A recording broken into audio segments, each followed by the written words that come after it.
तो हेलो दोस्तों, मैं हूं आपका दोस्त और होस्ट सुनील और आप सुन रहे हैं सुनील हॉरर स्टोरी। कहानी को देखने से ज़्यादा सुनने में मज़ा आता है, तो अपने हेडफोन लगा लीजिए। कहानी शुरू करते हैं। कहानी का नाम है आज ऑटो वाले की सच्ची घटना। तो दोस्तों, ये एक ऑटो वाले की सच्ची घटना है। ये खुद उसके आप बीती पर है। तो दोस्तों, कहानी को शुरू करते हैं। उससे पहले आप चैनल को सब्सक्राइब कर लें, क्या, ताकि इससे भी अच्छी अच्छी कहानियाँ आप सबसे पहले सुन सकें। तो कहानी को शुरू करते हैं। दोस्तों, मेरा नाम रवि है और मैं एक साधारण ऑटो ड्राइवर हूँ। मुंबई की सड़कों पर मेरा ऑटो दौड़ता है और यही मेरी रोजी रोटी है। मैं एक छोटे से किराए के मकान में मुंबई में ही रहता हूँ, जहाँ मेरी पत्नी सीमा और हमारा 5 साल का एक छोटा बेटा आर्यन मेरे साथ ही रहते हैं। हमारी भी ज़िंदगी आम गरीबों लोगों जैसी ही है। सुबह उठो, काम पर जाओ और रात को थके हारे घर आओ और फिर अगले दिन वही दिलचर्न दोहराएं। हर सुबह मैं अपना ऑटो धोता और उसे साफ करता और फिर सवारी की तलाश में निकल पड़ता। कभी भीड़ भाड़ वाले रास्ते के पास, तो कभी स्टेशन के पास, तो कभी माल के बाज़ारों के बाहर खड़ा रहता हूँ, ताकि मुझे एक अच्छी सवारी मिल सके। ज़्यादातर तो दिन अच्छे ही बीतते हैं, पर कभी कभी कोई अजीब सी सवारी मिल जाती है, जिसे देखकर मन में सवाल उठते हैं कि आखिर इस इंसान को कौन होगा, या सोच लो ये इंसान कौन होगा और कहाँ जा रहा होगा। दोस्तों, मेरी ज़िंदगी में डर जैसी कोई चीज़ नहीं थी। हाँ, पैसे की तंगी कभी कभी ज़रूर चिंता में डाल देती थी, लेकिन हाँ, मैं मेहनती था और किसी भी समय या किसी भी परिस्थिति में अपने परिवार को पालने के लिए तैयार रहता था। मेरी पत्नी सीमा मुझे हर रोज़ हमेशा ही कहती थी कि ज़्यादा रात तक ऑटो ना चलाया करे, लेकिन मैं उसकी बात को हंसी में ही टाल देता था। मुझे नहीं पता था कि मेरी ज़िंदगी में आगे चलकर ऐसा होने वाला है जो मेरे रोंगटे ही खड़े कर देगा। उस रात भी मैं रोज़ की तरह अपने ऑटो में बैठा और एक सवारी की तलाश में निकल पड़ा। ये बात का जरा भी अंदाज़ा नहीं था कि वो सफ़र मेरी ज़िंदगी का सबसे खतरनाक और रहस्यमयी सफ़र बनने वाला है। रात के तकरीबन 11 बजे थे। मैं अपने ऑटो के साथ इसे ही कहते हैं, तो स्टेशन के पास ही खड़ा था मैं, जब एक लंबा दुबला पतला सा आदमी मेरे पास आया। उसकी आंखों में अजीब सी चमक थी और उसके कपड़े मैले कुचैले थे। उसने मुझे धीमी सी आवाज़ में कहा, भाई साहब, मुझे घाट को पर छोड़ दोगे? मैंने बिना ज़्यादा सोचे हाँ कर दिया और उसे ऑटो में बैठने को कहा। जैसे ही उसने ऑटो के अंदर कदम रखा, तो मुझे एक अंदर से बेचैनी सी महसूस हुई, एक अजीब सी ठंडक महसूस हुई। मैंने ऑटो शुरू कर दिया और चला। रास्ते पर हम दोनों चुप ही थे। उसने एक बार भी मुझसे कोई सवाल नहीं किया या कोई बात नहीं की। मैं शीशे से उसे देखता रहा और मुझे अब ऐसा महसूस होने लगा था कि उसकी आंखें अब मुझ पर ही टिकी हुई हैं। जब हम थोड़े टाइम बाद एक सुनसान सड़क पर पहुंचे, तो उसने कहा, भाई साहब, जरा ऑटो रोकना। मैंने ऑटो रोक दिया, लेकिन जैसे ही मैंने पीछे मुड़कर देखा तो मेरी सांसें थम गई। उस आदमी का चेहरा अजीब तरह से विकृत हो चुका था। उसकी आंखें गहरी काली थीं और होठ फड़फड़ा रहे थे, से वह मुझसे कुछ कहना चाह रहे हों। मेरे हाथ स्टीयरिंग पर जम गए। मेरे तो रोंगटे ही खड़े हो गए और गला सूख गया। भाई, तुम बहुत ही बहादुर हो, उसने एक अजीब सी मुस्कान के साथ कहा। उसकी आवाज़ अब पहले जैसी बिल्कुल नहीं थी, गहरी और गूंजती हुई आवाज़ थी। मुझे ऐसा महसूस हो रहा था कि जैसे मैं कोई सपना देख रहा हूँ। लेकिन जब उसने धीरे धीरे अपनी हथेली आगे बढ़ाई और उसमें कुछ रखा, तो मेरा दिल जोरों से धड़कने लगा। वो एक पुरानी और जलती हुई तस्वीर थी, जिसमें कुछ धुंधले अक्षरों में लिखा था, मुझे वापस ले चलें। इतना क्लियर नहीं दिख रहा था, पर हाँ, ऐसा ही कुछ लिखा हुआ था। मैंने कांपते हुए पूछा, कौन हो तुम? लेकिन उसने कोई जवाब नहीं दिया। अगले ही पल वह आदमी अचानक गायब हो गया। ऑटो अब भी चालू खड़ा था, लेकिन उसमें कोई नहीं था मेरे अलावा। मैं हड़बड़ाकर नीचे उतरा, इधर उधर देखा, लेकिन वहाँ कोई भी नहीं था। एक ठंडी सी हवा चल रही थी और दूर कहीं मंदिर की घंटी की आवाज़ सुनाई दे रही थी। मुझे अब समझ नहीं आ रहा था कि ये हकीकत थी कि ये सपना, क्योंकि मेरा दिमाग सुन्न पड़ चुका था। लेकिन उस जली हुई तस्वीर को देखकर मुझे अपनी आंखों पर ये एहसास हुआ कि ये कोई आम घटना नहीं थी। ये कुछ ऐसा था जिसे मैं बच नहीं सकता था। मेरे दिमाग में अब ये समझ नहीं आ रहा था कि ये एक सच था कि ये मेरा भ्रम, ये कोई सच्चाई थी या मैं एक भ्रम में था। मैंने उस तस्वीर को गौर से देखा। उस तस्वीर की छवि धुंधली थी, लेकिन उसमें एक परिवार की तस्वीर थी। पूरा परिवार था उसमें। उस फोटो में एक अजीब सी बात थी, उसकी आंखें खाली थीं। उस आदमी की फ़ोटो में भी जैसे कोई आत्मा ना हो उसमें। तभी अचानक मेरे ऑटो का हॉर्न खुद ब खुद बजने लगा, इतना तेज आवाज़ करने लगा और हेडलाइटें भी बार बार जल रही थी। मैं अब बुरी तरह डर चुका था और तेज़ी से ऑटो के अंदर बैठकर उसे चलाना की कोशिश की, लेकिन अब मेरा ऑटो मेरे काबू में नहीं था। ऑटो खुद ब खुद चलने लगा, जैसे किसी अनदेखी ताकत ने उसे पकड़ा लिया हो। मेरा दिल अब जोरों से धड़कने लगा। सड़क पर दूर दूर तक कोई दिखाई नहीं दे रहा था। मैं चिल्लाने लगा, कौन हो तुम? कौन हो? मुझे छोड़ दो भाई, छोड़ दो। लेकिन जवाब में सिर्फ एक ठंडी हवा का झोंका आया।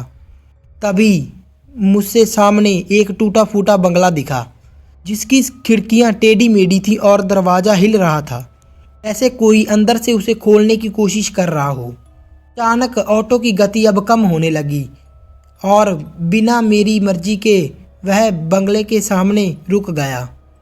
मैंने इधर उधर देखा, लेकिन वहाँ कोई नहीं था। मैं डर से पसीनों पसीन हो रहा था। तभी किसी ने मेरे कंधे पर हाथ रखा। मेरे शरीर में जैसे बिजली ही दौड़ गई। मैंने धीरे धीरे सिर घुमाया, लेकिन पीछे कोई नहीं था। लेकिन फिर एक धीमी फुसफुसाती हुई आवाज़ आई, अब तुम वापस नहीं जा सकते। मेरी आंखों के सामने तभी अंधेरा छाने लगा। बंगले के दरवाजे से हल्की हल्की रोशनी आ रही थी, लेकिन वह रोशनी मुझे बिल्कुल सामान्य नहीं लग रही थी। ऐसा लग रहा था कि जैसे वह रोशनी किसी और ही दुनिया की हो, मतलब इस दुनिया की हो ना, भूत प्रेतों की दुनिया की हो। अचानक तभी दरवाज़ा ज़ोर से खुला और अंदर से एक भयानक चीख सुनाई दी। मुझे एकदम से ऐसा लगा जिसी किसी ने मेरे पैरों को जकड़ लिया हो। मैं हिल नहीं पा रहा था। अंदर आओ, हमें तुम्हारा ही इंतजार था। ऐसा सुनते ही मेरी आत्मा तो जैसे शरीर छोड़ने को थी। तभी दरवाजे के अंदर से एक ठंडी हवा का झोंका आया। जैसे ही मैं अंदर जाने को मजबूर हुआ, मैंने घड़ी बांधी हुई थी, उसकी सुइयां उल्टी दिशा में घूमने लगी। तुम्हारी घड़ी अब यहाँ का समय बताएगी, किसी ने फुसफुसाते हुए मुझे कहा। मैं तो मजबूर था अंदर जाने को, क्योंकि मेरे खुद के हाथ में ये नहीं था। मैंने डरते हुए अंदर कदम रखा। चारों तरफ अंधेरा था। तभी एक पुराना झूला जो झूलता है, वो झूला अपने आप हिलने लगा। कौन हो तुम? मैंने तुरंत पलट कर देखा। एक साया मेरी ओर ही बढ़ रहा था। उस साये की आंखें जलती हुई अंगारों जैसी थी। जैसे ही मैंने भागने की कोशिश की, दरवाज़ा खुद ब खुद बंद हो गया। अंदर अब कोई रोशनी नहीं दिख रही थी, सिर्फ उसकी भारी सांसों की आवाज़ गूंज रही थी। अब तुम यहाँ से लौट नहीं सकते, एक और आवाज़ आई। मुझे ऐसा प्रतीत हुआ जैसे कमरे में अचानक और साए भरने लगे थे। अब मैं डर के मारे कांपने लगा। तभी किसी ने मेरे कंधे पर जोर से हाथ रखा और पकड़ा। ज़मीन तभी हिलने लगी। ये जगह अब तुम्हारी है और यहाँ ही तुम रहोगे। इसके बाद जो हुआ उसने मेरी पूरी ज़िंदगी ही बदल दी। जब मेरी आंखें बंद हो रही थी और मैं डर के मारे कांप रहा था, अचानक मेरी शारीरिक स्थिति में अजीब सा बदलाव आ रहा था। मेरे शरीर ने मानो जैसे अपना निरंतर खो दिया हो और एक अदृश्य ताकत ने मुझे अपने काबू में ले लिया।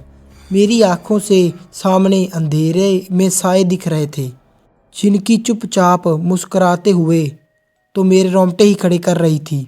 हर साया और हर आवाज़ मेरी और मुझे खींचने की कोशिश कर रही थी।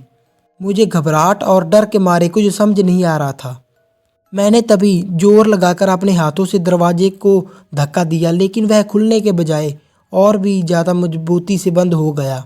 ही मैंने अपनी आंखें मली और फिर से आंखें खोली। मैंने देखा कि कमरे के दीवारों पर से धुआं सा उठ रहा है और वो धुआं एक के बाद एक शक्ल की चेहरे में बदलने लगा। मेरे मन में अब एक सवाल उठने लगा, क्या ये सब एक भूतिया भ्रम था या सचमुच मुझे किसी अदृश्य ताकत ने पकड़ लिया था। तुम हमारे बीच अब हमेशा रहोगे, एक साया बोला, और उसकी आवाज़ सुनकर मेरी रीफ की हड्डी से सिरहन दौड़ गई। मुझे बिल्कुल भी समझ नहीं आ रहा था कि ये सब कैसे हो रहा है और ये सब मेरे साथ ही क्यों हो रहा है, लेकिन मुझे अब ऐसा लगने लगा था कि मैं किसी भूल भुलैया में फंस चुका हूँ। तभी अचानक एक नई आवाज़ सुनाई दी, जो शांति और सुहानी और सुहानुभवी से भरी हुई थी। रवि, तुम अकेले नहीं हो, मैं तुम्हारी मदद कर सकता हूँ। ये आवाज़ मुझसे एक कदम पास ही आ रही थी। मैं चौंकते हुए इधर उधर देखने लगा, लेकिन वहाँ कोई नहीं था। आवाज़ फिर से आई, ये जगह तुम्हारे अंदर डर का परिणाम है और तुम इसे बदल सकते हो अपने डर को काबू कर कर। इस आवाज़ ने मुझे एक अंदर से उम्मीद दी। मैंने डरते डरते पूछा, तुम कौन हो? उसने आवाज़ दी, मैं एक सुधारण आत्मा हूँ जो तुम्हारी मदद कर सकता हूँ और करना चाहता हूँ, पर तुम्हें मेरे बाद इस जगह को छोड़ना होगा, आवाज़ ने धीरे से कहा। अब मुझे जाकर समझ आया कि मुझे अगर इस अंदर खौफनाक स्थिति से बाहर निकलना है, अंदर से बाहर, तो मुझे अपनी अंदर की हिम्मत को जागरूक करना होगा और उस आत्मा के संदेश को सही समझता हुआ मैंने अपनी आंखें बंद की और गहरी सांस ली, जैसे किसी तरह अपने आप को शांति में प्रतीत कर रहा हूँ, मतलब अपने आप को शांत करने की कोशिश कर रहा हूँ। लेकिन अंदर से एक अजीब सी आवाज़ फिर से आई, रवि, तुम अब यहाँ से बाहर नहीं जा सकते, तुम भी इस जगह के हिस्से बन चुके हो। मेरे अंदर का डर अब और भी बढ़ गया था। वह आवाज़ लगातार मुझसे कुछ न कुछ कह रही थी, लेकिन मुझे ये समझ नहीं आ रहा था कि वह मुझे किस ओर ले जाना चाहती थी। मैंने भागने की भी कोशिश की, लेकिन हर दिशा में वही अंधेरा था, गहरा और घना। मेरे पैरों के नीचे से ज़मीन भी धीरे धीरे हिलने लगी, जैसे कि मैंने किसी खाली जगह पर खड़ा हूँ या पैर रखे हों, जो अब अपनी असलियत से दूर जा रही थी। अचानक तभी मेरे सामने एक पुराना सा दरवाज़ा उभरा। ये दरवाज़ा नहीं बिल्कुल था, बल्कि जैसे किसी पुराने जंजर भवन का दरवाज़ा हो। उसकी लकड़ी के तख्ते से एक फटी हुई आवाज़ आ रही थी, ऐसे कोई छिपा हुआ रहस्य बाहर निकलने वाला हो। मैंने तभी डरते हुए दरवाज़ा खोला और देखा कि ये वही ऑटो था जिस पर मैं सवार था। मुझे अब ये यकीन नहीं हो रहा था कि ये ऑटो फिर से मेरे सामने खड़ा था। मुझे याद था कि ये तभी ही मेरे सामने से गायब हो गया था जब मैंने उस अजीब आत्मा को देखा था। लेकिन जब ये बाहर खड़ा था तो ये और तरह था, लेकिन अब ये और तरह बदल चुका था। इसमें कुछ बदल चुका था। उसके साइड मिरर पर खरोंचें थी और उसका इंजन गड़गड़ाता हुआ आवाज़ें निकाल रहा था। लेकिन अब ये सिर्फ एक गाड़ी नहीं थी या एक ऑटो नहीं था, अब ये मेरे डर का प्रतीक बन चुकी थी। मेरी रोजी रोटी ही मुझे डरा रही थी। तुम्हें हमें छोड़ना होगा रवि, एक आवाज़ ने कहा, और मैं डर कर देखा मुड़कर। अब वो साया मुझके पास, बिल्कुल पास था मेरे, मुझसे आवाज़ भी नहीं निकल रही थी। उसकी आंखें जलती हुई जैसे मेरे सीने में जलती हुई आग के जैसे महसूस हो रही थी। मैंने बिना सोचे समझे ऑटो के अंदर बैठा और जल्दी जल्दी उसे स्टार्ट किया, क्योंकि मुझे लगता था कि यही एकमात्र रास्ता है। ऑटो अचानक तेजी से दौड़ने लगा। सड़क अब वह नहीं थी, ये एक घने जंगल के बीच की सड़क में से ले जा रहा था अपने आप। ये पेड़ इतने घने होने लगे थे कि महसूस कि आकाश भी मुझे मुश्किल से दिख रहा था। रास्ता अब कहीं न कहीं मुझे और भी अंधेरे रास्ते में खींच रहा था। गहरे रास्ते में मुझे कुछ आकृतियां दिखाई दी, जो लोगों की आकृतियां, जिनके चेहरे पर केवल खाली आंखें थी, हवा में तैर रही थी वो आंखें। उनका शरीर घिसा हुआ और अपवित्र सा लग रहा था, पखंडी सा लग रहा था। वो मुझे ही घूर रहे थे, जैसे वह मुझे पहचानने की कोशिश कर रहे हों, या फिर जैसे उनका ध्यान मुझ पर ही था। मैंने डर डर के मारे ऑटो की स्पीड और बढ़ा दी, लेकिन जैसे ही मैंने एक मोड़ लिया, अचानक मेरे सामने एक बड़ी सी झील दिखी। का पानी भी गहरे और काले रंग का था, जैसे उसमें कोई भी जीव नहीं था। और तब झील के अंदर कुछ हलचल हुई, कुछ आकृतियाँ जिन्हें मैं पहले समझ नहीं सका। अब वह काले पानी से बाहर निकलने लगी उस झील से। सिर से लेकर पैर तक वो उसी तरह भूतिया साए थे जिससे पहले मैं टकरा चुका था। एक ने आगे बढ़कर मुझे घूरा और बोला, तुम यहाँ से नहीं निकल पाओगे रवि। ऑटो अपने आप धीरे धीरे झील के पास अपने आप ही खड़ा हो गया। मेरे हाथ में कुछ भी नहीं था और अचानक तभी सब कुछ शांत हो गया। अब कोई भी आवाज़ नहीं आ रही थी और झील के पानी में एक रहस्यमयी हलचल बढ़ने लगी। मेरी सांसें तभी तेज हो गई और हाथ पसीने से बिल्कुल गीले हो गए। मैं सोचने लगा कि ये वही जगह है जहाँ मैं हमेशा से खड़ा था, या मैं एक गोल घूमने वाले भूल भुलैया में फंस चुका हूँ जहाँ से निकलने का कोई भी रास्ता नहीं। ऑटो अब खुद ब खुद झील के किनारे खड़ा था और पानी के नीचे जो आकृतियाँ थीं धीरे धीरे मेरी ओर बढ़ने लगी। ये सच था कि मैं एक खतरनाक भूल भुलैया में फंस चुका था। मुझे लगा कि यहाँ से कोई भी बाहर नहीं निकल सकता। मैंने अपनी आंखें बंद की और गहरी सांस ली, जैसे अंदर की भयभीत आत्मा को, जैसे मेरे अंदर जो डर था उसे शांत करने की कोशिश कर रहा था। मेरा दिल चारों ओर डर से भारी था, लेकिन अचानक मुझे वह आवाज़ फिर से सुनाई दी, जो अचानक मुझे जंगल में घेरने वाली थी। तुमने अभी तक हार नहीं मानी रवि। ये आवाज़ गहरी और गूंजती हुई थी। लेकिन तुम भूल गए वो तुम यहाँ क्यों आए थे। मैंने कांपते हुए उस आवाज़ की दिशा ओर मुड़ा, लेकिन अब वो आकृति मेरे चारों ओर नहीं थी। अब यहाँ सिर्फ अजीब सा एक शांति का माहौल था। केवल हवा की हल्की सी सरसराहट सुनाई दे रही थी। मैंने अपने डर को काबू में करने की कोशिश की और फिर से ऑटो में बैठा। गहरी सी आवाज़ ने कहा, तुम्हें घर जाना होगा रवि। मुझे लगता है तुम्हारा परिवार तुम्हारा इंतज़ार कर रहा है। मेरे भीतर अचानक एक ठानी हुई इच्छा जागी। क्या मुझे सचमुच बाहर निकलने का कोई रास्ता नहीं मिलेगा? मैंने खुद से कहा। ये क्या मेरा आखिरी मौका था इस खौफनाक जगह से बाहर निकलने के लिए? मुझे अब अपनी हिम्मत को एक साथ जुटाना था और डर को ख़त्म बिल्कुल करना था। ऑटो भी अब अपने आप अजीब सी गति में ढलना शुरू हो गई थी और झील का पानी अचानक समाप्त हो गया। जैसे ही मेरा उधर ध्यान गया, ऑटो खुद ब खुद सड़क पर दौड़ने लगा और जंगल की घनी और अंधेरी शाखाओं पीछे छोड़ने लगी। मैंने चिल्लाया जोर से, मुझे घर जाना है।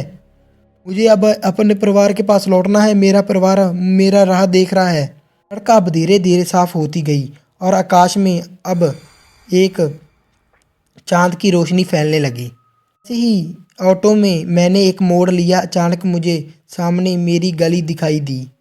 मेरे दिल की धड़कन अब तेज हो गई। मैं जानता था कि ये वही जगह थी, वही घर जहाँ सीमा और आर्यन मेरा इंतज़ार कर रहे थे।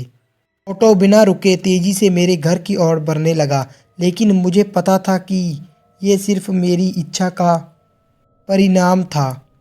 मुझे अब ऐसा महसूस हो रहा था कि मैं उन आत्माओं के चंगुल से बाहर आ चुका था। जैसे ही मैं घर के दरवाजे के पास पहुंचा, ऑटो खुद ब खुद रुक गया। मैं बाहर निकला और घर का जल्दी जल्दी से दरवाज़ा खोला। सीमा और आर्यन मुझे देखकर दौड़े। सीमा की आंखों में चिंता थी, लेकिन जैसे ही मैंने उसका हाथ थामा, मुझे महसूस हुआ कि अब मैं पूरी तरह से सुरक्षित हूँ। क्या तुम ठीक हो रवि? सीमा ने चिंतित होकर पूछा, लेकिन मैं बस मुस्कुरा दिया। हाँ हाँ, अब सब कुछ ठीक है। हम यहाँ से कहीं और चलेंगे सीमा। एक नई शुरुआत करेंगे जहाँ कोई डर नहीं होगा। हम अगले ही दिन अपना घर छोड़ दिया और कुछ ही दिनों में एक नई जगह शिफ्ट हो गए, जहाँ हम अब शांति से अपना जीवन जीने लगे। अब मुझे ये महसूस हो रहा था कि वह सब एक चेतावनी थी कि हमें कभी भी अपनी ज़िंदगी को हल्के में नहीं लेना चाहिए और अपने परिवार को कभी भी अकेला नहीं छोड़ना चाहिए। वो खौफनाक रात, वो अजीब सरावी और वो अजीब सी सवारी और जंगल की घनी छाइयाँ अब मेरी यादों में बस एक काले अध्याय की तरह रह गई थी। हम अब एक नए जीवन की ओर बढ़ रहे थे, जहाँ कोई बुरी आत्मा, कोई बुरी शक्ति और एक जगह ऐसी जहाँ कोई डर नहीं था। और इस तरह मैं और मेरा परिवार अपने जीवन और अपनी ज़िंदगी की एक नई शुरुआत करने के बाद हमेशा के लिए खुशी खुशी रहने लगे। आज भी अब जब भी मैं ये बात याद करता हूँ तो मेरे रोंगटे खड़े हो जाते हैं। दोस्तों, आज के बाद मैं कसम खा ली थी कि रात को कभी भी काम नहीं करूँगा। तो दोस्तों, कैसी लगी आपको ये कहानी? लाइक शेयर कमेंट करके ज़रूर बता देना और चैनल को सब्सक्राइब कर लेना। इससे भी भयानक और डरावनी कहानी में मिलते हैं। और आपके पास कोई कहानी हो तो मुझे बताना, आपकी कहानी में मैं रेकमेंड करूँगा। तो दोस्तों, चैनल को ज़रूर सब्सक्राइब कर लेना और वीडियो को लाइक कर देना। मिलते हैं अगली कहानी में, तब तक के लिए धन्यवाद।